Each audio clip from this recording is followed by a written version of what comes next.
Hello बच्चों, आज हम पढ़ेंगे मूल कण के वर्गीकरण के बारे में। ठीक है। जैसे पहली क्लास मैंने आपको बताया था, जो मूल कण होते हैं उनके वर्गीकरण को 3 प्रकार से किया जाता है। पहला होता है कणों के स्पिन के आधार पर। तो कणों के स्पिन के आधार पर 2 प्रकार के वर्गीकरण हो जाते हैं, फर्मियन और बोसॉन। फर्मियन और बोसॉन है, ये स्पिन के आधार पर वर्गीकरण है। तो फर्मियंस होते हैं वो अर्धपूर्णांकी स्पिन, अर्धपूर्णांकी स्पिन जैसे S is equal to half.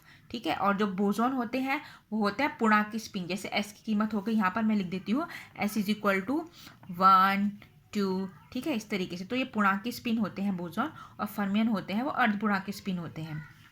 दूसरा वर्गीकरण का किया जाता है इनकी अन्योयी क्रिया के आधार पे। जैसे अन्योयी क्रिया जो करते हैं मूल कण, जैसे गुरुत्वीय अन्योयी क्रिया हो गई, विद्युत चुंबकीय अन्योयी क्रिया हो गई, फिर दुर्बल अन्योयी क्रिया होगी, प्रबल अन्योयी क्रिया होगी। फिर तीसरा वर्गीकरण इनका किया जाता है कण और एंटी कण के आधार पे। तो इसी के आधार पे एक छोटा सा मैंने चार्ट बनाया है। तो पहले देख लेते हैं, जो मूल कण है वो स्पिन के आधार पर वर्गीकरण किया गया है। तो फर्मियन और बोसॉन। फर्मियन है वो अर्धपूर्णांकी स्पिन है, और ये बोसॉन है वो पूर्णांकी स्पिन है। ठीक है। और फर्मियन का दोबारा वर्गीकरण किया जाता है लैप्टॉन्स और बेरियंस में। लैप्टॉन्स और बेरियंस के आधार पर इनका वर्गीकरण किया गया है। तो लैप्टॉन्स होते हैं ये कमजोर, यानी क्या कहते हैं, दुर्बल दुर्बल अन्योन्य क्रिया करते हैं, जिनका और इनका स्पिन भी क्या होता है, हाफ होता है। ठीक है। जैसे फर्मियन का स्पिन हाफ है, तो इनका लैप्टॉन का स्पिन भी कितना होता है, हाफ होता है। तो लैप्टॉन्स होते हैं ये दुर्बल अन्योन्य क्रिया करते हैं, और इनका जो मास होता है वो न्यूक्लियन से कम होता है। लेप्टॉन्स का जो मास होता है वो न्यूक्लियन से कम होता है, और ये दुर्बल अन्योन्य क्रिया करते हैं, और इनका स्पिन हाफ होता है उसी। ठीक है। और इसको भी इसके अंदर कौन कौन से आते हैं मूल कण, इसके अंदर आते हैं म्यून्स। इनको क्या कहते हैं, म्यून्स कहते हैं। ठीक है। ये म्यून्स का एंटी पार्टिकल और ये इसका पार्टिकल, यानी कण और एंटी कण। ठीक है, कण और एंटी कण। तो इनको म्यून्स कहते हैं। फिर इलेक्ट्रॉन, इलेक्ट्रॉन हो गया, पॉजिट्रॉन हो गया, फिर इसमें हो गया न्यूट्रिनो। इसको क्या बोलते हैं, न्यूट्रिनो। ये न्यूट्रिनो का कण है, और ये एंटी कण है, न्यूट्रिनो का एंटी कण। फिर आ, ये हो गया न्यूट्रिनो इलेक्ट्रॉन। इसको क्या पढ़ते हैं, इसे कहते हैं न्यूट्रिनो इलेक्ट्रॉन, इसे कहते हैं न्यूट्रिनो इलेक्ट्रॉन। और ये हो गया anti neutrino, anti neutrino electron. ठीक है। तो एक बार मैं दोबारा कह देती हूँ, जो इलेक्ट्रॉन्स हैं उसके उनके उनके अंदर ये कण आते हैं। तो कौन कौन से कण आते हैं, इलेक्ट्रॉन हो गया, इलेक्ट्रॉन है, पॉजिट्रॉन है, इसे म्यून्स कहते हैं, ये म्यून्स का कण और एंटी कण। ठीक है। और फिर ये हो गया इसे इसे बोलते हैं न्यूट्रिनो इलेक्ट्रॉन, इसे कहते हैं एंटी न्यूट्रिनो इलेक्ट्रॉन, इसे कहते हैं न्यूट्रिनो म्यून, और इसे कहते हैं एंटी न्यूट्रिनो म्यून। ठीक है। एंटी यानी एंटी कण, न्यूट्रिनो म्यून का एंटी कण, और ये न्यूट्रिनो म्यून। ठीक है। और इनका जो लैप्टॉन नंबर है, जैसे लैप्टॉन है, जैसे मैंने बोला लैप्टॉन होते हैं वो निर्बल यानी दुर्बल अन्योन्य क्रिया करते हैं, और इनका जो मास होता है वो न्यूक्लियन से कम होता है।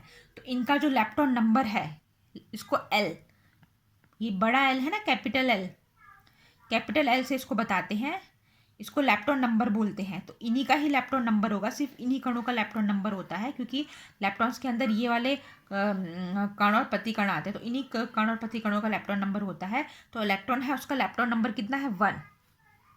इलेक्ट्रॉन है उसका कितना है, लैप्टॉन नंबर 1। ठीक है। पॉजिट्रॉन है उसका लैप्टॉन नंबर है कितना है, -1।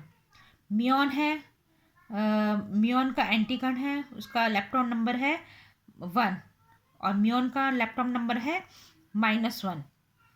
फिर ये इसे कहते हैं न्यूट्रिनो इलेक्ट्रॉन। न्यूट्रिनो इलेक्ट्रॉन का इलेक्ट्रॉन नंबर है 1, एंटी न्यूट्रिनो इलेक्ट्रॉन का इलेक्ट्रॉन नंबर है -1।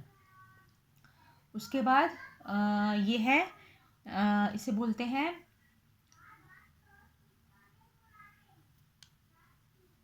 ये है न्यूट्रिनो इलेक्ट्रॉन। न्यूट्रिनो इलेक्ट्रॉन का इलेक्ट्रॉन नंबर है 1, और एंटी न्यूट्रिनो इलेक्ट्रॉन का इलेक्ट्रॉन नंबर है -1। इसे कहते हैं न्यूट्रिनो म्यून। न्यूट्रिनो म्यून का इलेक्ट्रॉन नंबर है 1, और एंटी न्यूट्रिनो म्यून का इलेक्ट्रॉन नंबर है L इज इक्वल टू -1 और इनका स्पिन कितना होता है, इनका स्पिन हाफ होता है। ठीक है, उसी प्रकार से फर्मियन, अच्छा फर्मियन होते हैं वो फर्मी डिराक स्टैटिक्स को का पालन करते हैं। ठीक है, और बोसोन होते हैं वो बोस आइंस्टाइन स्टैटिक्स का पालन करते हैं। ठीक है, जिनका जो स्पिन होता है वो पूर्णांक होता है S इज इक्वल टू 1 2 इसके आधार पे होता है। तो फर्मियन में पहला हो गया, पहला विभाजन हो गया लेप्टॉन्स, दूसरा हो गया ब्रेयॉन्स। ठीक है, बेयॉन्स के भी दो इसका भी स्पिन हाफ होता है क्योंकि फर्मी के अंदर आता है ये बेरियॉन्स। तो लेप्टॉन का स्पिन भी हाफ हो गया, बेरियॉन्स का स्पिन भी हाफ हो गया। लेकिन जो बेरियॉन्स होते हैं वो प्रबल प्रबल अन्योन्य क्रिया करते हैं। लेप्टॉन्स होते हैं वो दुर्बल अन्योन्य क्रिया करते हैं और बेरियॉन्स होते हैं वो प्रबल अन्योन्य क्रिया करते हैं। ठीक है, और जिनका इंटीग्रल स्पिन हाफ होता है और इनका जो मास होता है या तो वो न्यूक्लियंस के बराबर होता है बेरियॉन्स का या उससे ज़्यादा होता है। तो न्यूक्लियंस के बराबर जो जिनका मास होता है उसको न्यूक्लियंस बोलते हैं। ठीक है, और जो न्यूक्लियंस से ज़्यादा जिनका मास होता है उनको क्या कहते हैं, हाइप्रॉन्स। उनको क्या कहा जाता है, हाइप्रॉन्स कहा जाता है। अब जो न्यूक्लियंस है उसके अंदर क्या क्या आते हैं, उसके अंदर आते हैं, न्यूक्लियंस के अंदर आते हैं ये आ गया आपका, देखो ये प्रोटॉन आ गया, एंटी प्रोटॉन, न्यूट्रॉन और एंटी न्यूट्रॉन। ये मैं दिखा देती हूँ, क्लियर नहीं है ये, इसके आधार पे जो न्यूक्लियंस है, बेरियंस है, वो प्रबल अन्योन्य क्रिया करते हैं और वो दो भाग में विभाजित है, न्यूक्लियंस और हाइप्रॉन्स। ठीक है, तो न्यूक्लियंस वे होते हैं जिनका मास इसके बराबर होता है और हाइप्रॉन्स होते हैं उनका जो मास होता है वो न्यूक्लियन से ज़्यादा होता है। तो न्यूक्लियस के अंदर कौन कौन से आते हैं, ये हो गया प्रोटॉन, एंटी प्रोटॉन, न्यूट्रॉन और एंटी न्यूट्रॉन। ठीक है, अब ये बेरियंस के अंदर है, इनका स्पिन हाफ होता है। ठीक है, क्योंकि फर्मियंस के अंदर आते हैं। और लेकिन इनका जो बेरियन नंबर है प्रोटॉन का बी 1 के बराबर होता है, एंटी प्रोटॉन का बी इक्वल टू -1 होता है। ठीक है, न्यूट्रॉन का बेरियन नंबर 1 होता है, एंटी न्यूट्रॉन का बेरियन नंबर -1 होता है। ठीक है, अब दूसरा है हैप्रॉन्स। हैप्रॉन्स क्या होते हैं, हैप्रॉन्स हैप्रॉन्स वो मूल कण होते हैं जिनका मास न्यूक्लियन से ज़्यादा होता है और इनके अंदर जो मेंबर आते हैं वो है लैम्डा। इसको लैम्डा बोलते हैं, इसको आप हिंदी में भी लिख सकते हो, लैम्डा हैप्रॉन, सिग्मा हैप्रॉन्स, कैस्केड हैप्रॉन्स और ओमेगा हैप्रॉन। ठीक है, लैम्डा हैप्रॉन, सिग्मा हैप्रॉन, सिग्मा बोलते हैं इसको, कैस्केड हैप्रॉन बोलते हैं इसको, ओमेगा हैप्रॉन बोलते हैं। इन सब का स्पिन हाफ होता है क्योंकि ये फर्मियन के, ये अभी हम जो वर्गीकरण देख रहे हैं ये फर्मियन के अंदर देख रहे हैं, तो ये फर्मियन के अंदर आते हैं। तो इनका सबका स्पिन कितना होता है, आधा होता है, हाफ होता है। लेकिन जो जो अच्छा इन सबका स्पिन हाफ होता है, लेकिन इनका भी दोबारा वर्गीकरण है। जो लैम्डा हैप्रॉन है इसको इस तरीके से दिखा सकते हैं, ये चिन्ह के द्वारा, लैम्डा हैप्रॉन। सिग्मा है, सिग्मा को इस तरीके से दिखाते हैं, इसके अंदर 3 कण आते हैं, एक सिग्मा घनत्व होता है, पॉजिटिव होता है, एक सिग्मा नेगेटिव होता है और एक न्यूट्रल होता है। ठीक है, तो सिग्मा के अंदर भी 3 आ जाते हैं और कास्केड, इसको कास्केड बोलते हैं। इसके अंदर 2 आते हैं, एक पॉजिटिव आता है, एक धनात्मक होता है और दूसरा ऋणात्मक होता है, एक पॉजिटिव होता है और दूसरा नेगेटिव होता है। और ओमेगा के अंदर एक ही आता है मूलकण, ठीक है, ऋणात्मक। अब इसका ओमेगा है, ओमेगा का स्पिन कितना होता है, ओमेगा का स्पिन होता है, यहाँ से शुरू करते हैं, लैम्डा हैप्रॉन, लैम्डा का स्पिन हाफ होता है, लैम्डा का स्पिन कितना होता है, हाफ होता है। और सिग्मा हैप्रॉन, सिग्मा का स्पिन भी कितना होता है, हाफ होता है, सिग्मा का स्पिन भी कितना होता है, हाफ होता है। लैम्डा का स्पिन हाफ होता है, सिग्मा का स्पिन हाफ होता है। कास्केड, कास्केड का स्पिन, कास्केड में जो धनात्मक है उसका स्पिन हाफ होता है, लेकिन जो ऋणात्मक है इसका स्पिन होता है ये 3/2 होता है, इसका स्पिन कितना होता है, 3/2। ठीक है, ये तो था फर्मियंस का वर्गीकरण। तो फर्मियंस के वर्गीकरण था, अब हम बोसोन्स का देखेंगे। बोसोन्स के अंदर आते हैं बोसोन्स के अंदर आते हैं मासलेस बोसोन्स और मीजॉन्स।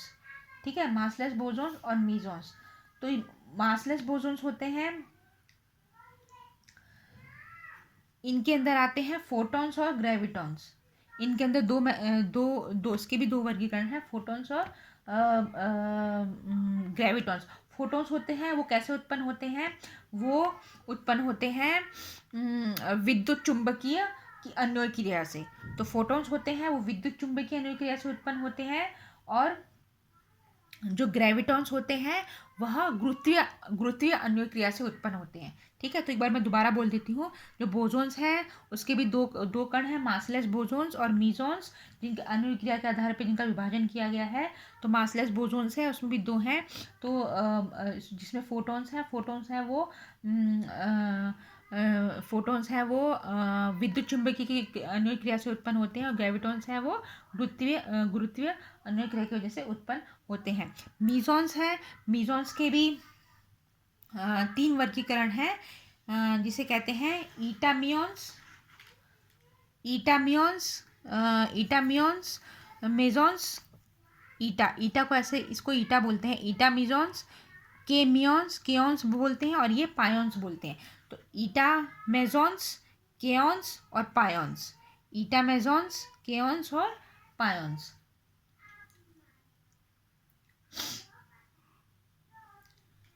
इसमें जो फोटॉन्स है, जैसे ये इंटीग्रल स्पिन होते हैं, पूर्णांक स्पिन होते हैं, तो इसका फोटॉन्स का स्पिन कितना होता है? इसका स्पिन 1 होता है।